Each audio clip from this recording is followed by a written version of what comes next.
खुद को ही खुद में खो जाने दूं, जहां तक नजर जाए बस माँ को ही पाए। माँ के चरणों में समर्पण है ये जीवन, जब चाहे माँ बुलाए और हम ना आए। जयकारा महामाई सुनहरी नेत्रा वाली माता नैना देवी का, बोल सच्चा दरबार की जय, माँ के प्यार की जय।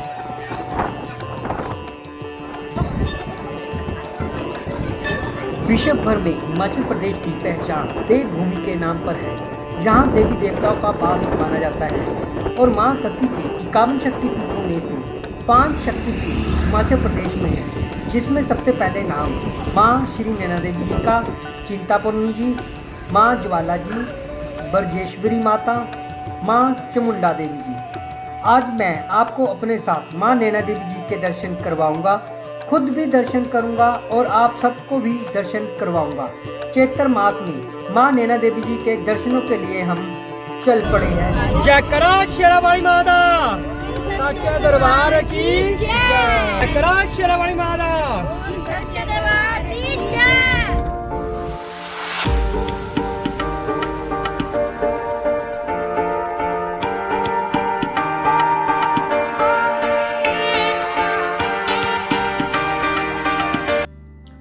चलते चलते आपसे जानकारी साझा करते हैं। यदि आप बाहरी राज्यों से माँ श्री नैना माता के दर्शनों के लिए आते हैं तो आपको सबसे पहले दिल्ली पहुंचना होगा। फिर दिल्ली से आपको चंडीगढ़ पहुंचना पड़ेगा, जिसके लिए आपको दिल्ली से चंडीगढ़ के लिए काफ़ी विकल्प है। आप बसेस, कार, टैक्सी या हवाई जहाज, ट्रेन के माध्यम से आप चंडीगढ़ पहुँच सकते हैं। चंडीगढ़ पहुँचने के बाद आपको वहाँ से बस, टैक्सी, ट्रेन के माध्यम से श्री अनंतपुर साहिब पहुंचना होगा। श्री अनंतपुर साहिब 5 तख्तों में से एक श्री केसगढ़ साहिब है, जो कि देवभूमि हिमाचल की शिवालिक मनमोहक पहाड़ियों वादियों के निकटतम सबसे बड़े गुरुद्वारे तख्त साहिब के रूप में स्थित है। अनंतपुर साहिब से बस स्टैंड के नजदीक टैक्सी स्टैंड है। यहाँ से हर 5, 10, 15 मिनट बाद गाड़ियाँ माँ के दरबार में भक्तजनों को लेकर चली रहती है। वीडियो में हमारे साथ बने रहे, आगे चलकर आपसे और भी जानकारी साझा करेंगे। जयकारा शेरावाली माता, बोल सच्चे दरबार की जय। श्री अनंतपुर साहिब से माँ नैना देवी की जो दूरी है वो 21 किलोमीटर के आसपास है।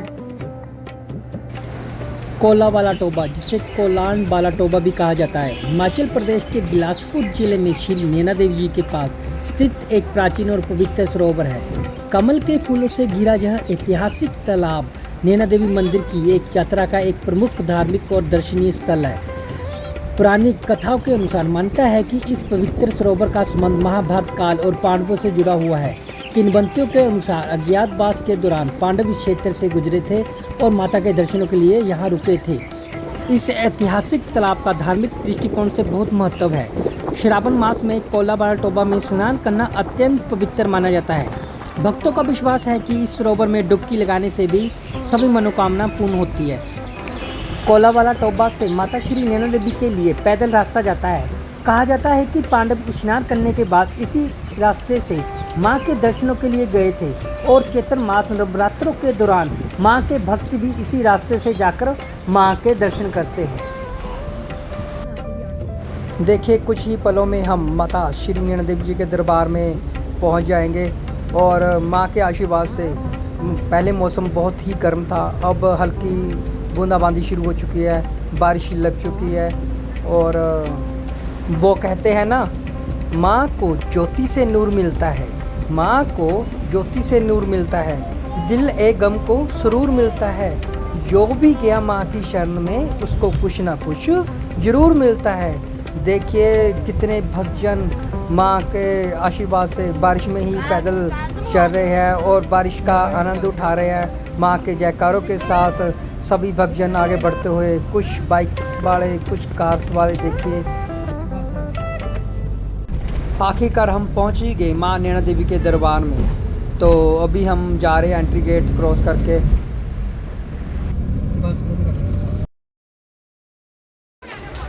देखिए, चैत्र मास के दौरान सभी दुकानें दुल्हन की तरह सजी हुई है और भक्तजन और श्रद्धालु काफ़ी मात्रा में माँ के दर्शनों के लिए आ रहे हैं। और काफ़ी दुकानों पे काफ़ी भीड़ है। देखिए माँ को भोग लगाने के लिए सभी भक्तजन यहाँ से बेसन ले जाते हैं चढ़ाने के लिए, और नारियल, कड़ा प्रसाद, देग, जो पूरी आपको टोकरी यहाँ से मिल जाती है, साथ में फूल मिलते हैं माँ के चरणों में अर्पित करने के लिए। और इसी के साथ हम चलते हैं अब मंदिर में माँ के दर्शनों के लिए। और देखिए कितनी भीड़ है यहाँ पे। जय माता दी।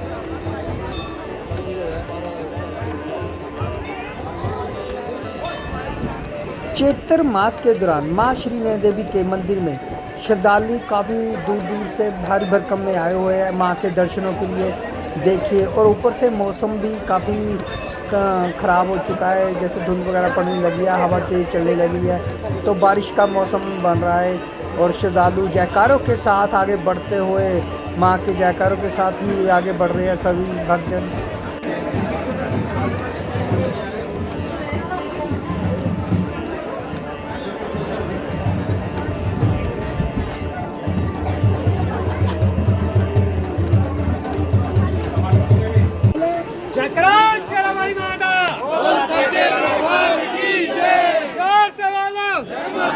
उच्ची वालो, जय माता दी, कर लो दर्शन, जय माता दी, जय माता दी, पैर की जय।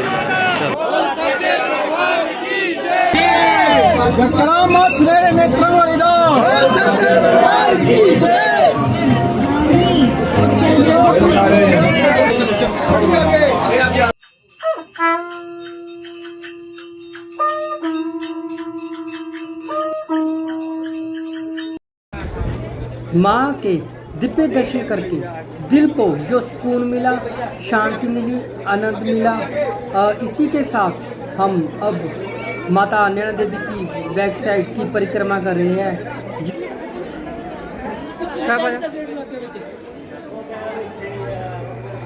इसी के साथ माता के दर्शन कीजिए, माँ काली माता जी के।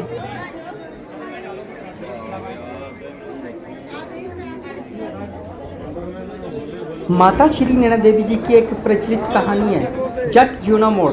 माता नैना माता का अति प्रिय भक्त था। जब वो माँ का आशीर्वाद लेने आया था तब पुलिस उसके पीछे पड़ गई। अपने पीछे पड़ी पुलिस को देखकर ज्योना मोड़ ने माथा टेक कर माँ से अपने बचाव के लिए प्रार्थना की। तब माँ ने ज्योना मोड़ को जाने को बोला और कहा, बस कुछ भी हो जाए पीछे मुड़कर मत देखना। फिर ज्योना मोड़ ने माता के मंदिर से पहाड़ी से छलांग लगा दी। जैसे ही उसने वहाँ से छलांग लगाई, वो वहाँ से काफ़ी दूर जा गिरा, और जैसे ही वो खड़ा हुआ उसने हंकार मराकर पीछे मुड़कर देखा, और उसी वक्त उसको पुलिस की गोली लगी और वो वहीं पे ढेर हो गया। आज भी ज्योना मोड़ की समाधि यहाँ पे बनी हुई है और भक्तजन उसके दर्शन करते हैं।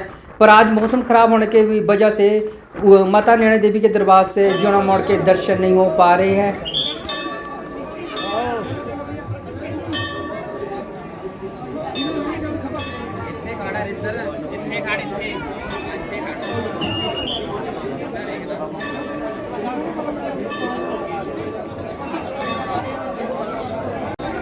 जय करो शेरावाली माता की जय। माता नैना देवी के दरबार के साथ एक अखंड हवन कुंड है, जिसके बारे में मान्यता है कि यह कभी खाली नहीं होता। कहा जाता है कि सिखों के 10वें गुरु श्री गोबिंद सिंह जी ने इस हवन कुंड की स्थापना की थी, और मान्यता इस प्रकार से है कि इस हवन कुंड में जितनी भी सामग्री हवन की डाली जाए वो इसमें स्वयं विलीन हो जाती है, और इसके बारे में कई प्रचलित कहानियाँ भी है। माता रानी के दरबार में भक्तजनों की मनोकामना पूर्ण होने पर यहाँ माँ के चरणों में बकरों को अर्पित किया जाता है। मनोकामना जैसे बीमारी से ग्रस्त, संतान प्राप्ति या व्यापार के सफलता, मन्नत पूरी होने पर धन्यवाद के रूप में बकरी की पहले बलि दी जाती थी, पर अब माता के चरणों में बकरे को चढ़ाकर पूजा कर कर छोड़ दिया जाता है। कुछ आध्यात्मिक मान्यताओं में बकरे का अर्थ केवल मांस या खून नहीं होता। बकरा हमारे अंदर छिपी तामसिक मृत्यु, काम, क्रोध, लोभ, मोह और अहंकार का प्रतीक माना जाता है। बकरा चढ़ाने का अर्थ है कि भक्त अपने अंदर के पशु, अहंकार और बुराई को काटकर मां के चरणों में अर्पित कर रहा है। नवरात्रों के दौरान श्रद्धालु व भक्तजन यहाँ पर स्वयं की इच्छा से लंगर लगाते हैं, जैसे पराठा, ब्रेड, चाय, इन सभी का लंगर यहाँ पे लगता है।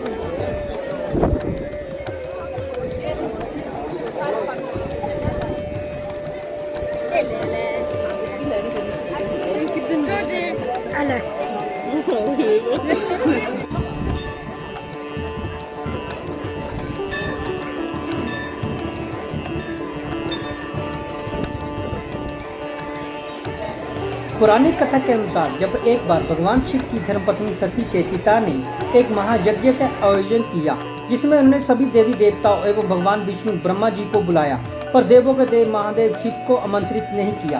पर मां सती बिना बुलाए ही अपने पिता प्रजापति दक्ष के यज्ञ में चली गई, किंतु उनके वहां पहुंचने पर उनके पिता ने भगवान शिव की निंदा एवं अपमान करने लगे।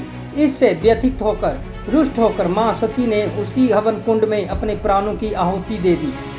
ये जानकर महादेव अत्यधिक दुखी वे क्रोध में आ गए। उन्होंने महायज्ञ के स्थल पर पहुंचकर मां सती के शव को कंधे पर उठा लिया और क्रोध में तांडव करने लगे, जिसके कारण पूरी सृष्टि पर प्रलय का भेष आ गया। तब सभी देवी देवताओं ने इकट्ठे होकर भगवान विष्णु का आह्वान किया, भगवान शिव को शांत करने का आग्रह किया।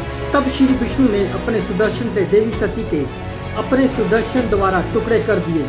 देवी के जिस जिस स्थान पर वो टुकड़े, अंग, वस्त्र, आभूषण गिरे, वो सभी मां सती के शक्तिपीठ बन गए। हिमाचल प्रदेश के बिलासपुर जिले में मां नैना के नैन गिरे, यहाँ शक्तिपीठ बन गया। इस तरह 51 शक्तिपीठ बन गए। यहाँ मां के नयन होने के कारण इसे नैना देवी कहा जाता है। यहाँ भक्तजन खाली हाथ आते हैं और अपनी झोलियां भर कर ले जाते हैं। सभी इच्छाएं, अपनी मनोकामना को मां पूरा करती है, बिन मांगे ही सब कुछ दे जाती है। ऐसी है मां नैना माता। जयकाश शेरावाली माता बोल सच्चे दरबार की जय।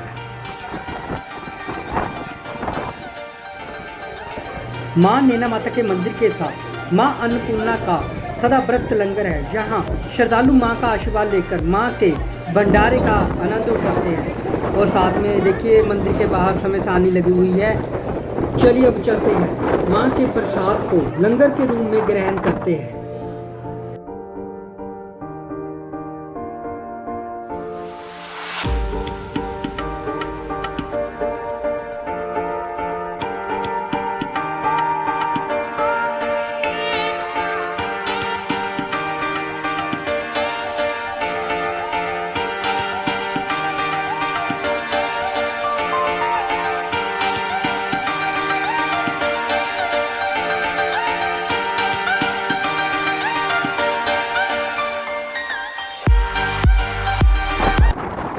अब आगे बढ़ते हुए हम मां नैना माता जी की गुफा के दर्शन करेंगे।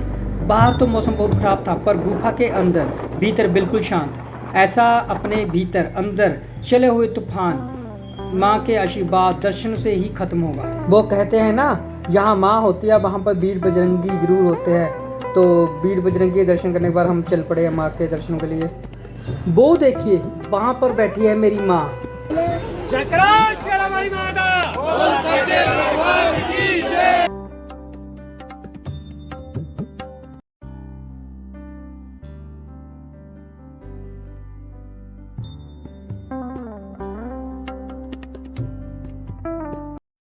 कथा के अनुसार मंदिर को लेकर एक अन्य कहानी भी प्रचलित है। कहा जाता कि नैना नाम का लड़का था जो एक बार अपने मवेशियों को चराने निकला। उसी दौरान उसने देखा कि एक सफेद गाय एक पत्थर पर दूध बरसा रही है। ऐसा उसे अगले कई दिनों तक देखने के लिए मिलता रहा। फिर एक रात जब वह सो रहा था तो माता नैना उसके सपने में आई और उसे बताया कि वह पत्थर उनका ही पिंड स्वरूप है।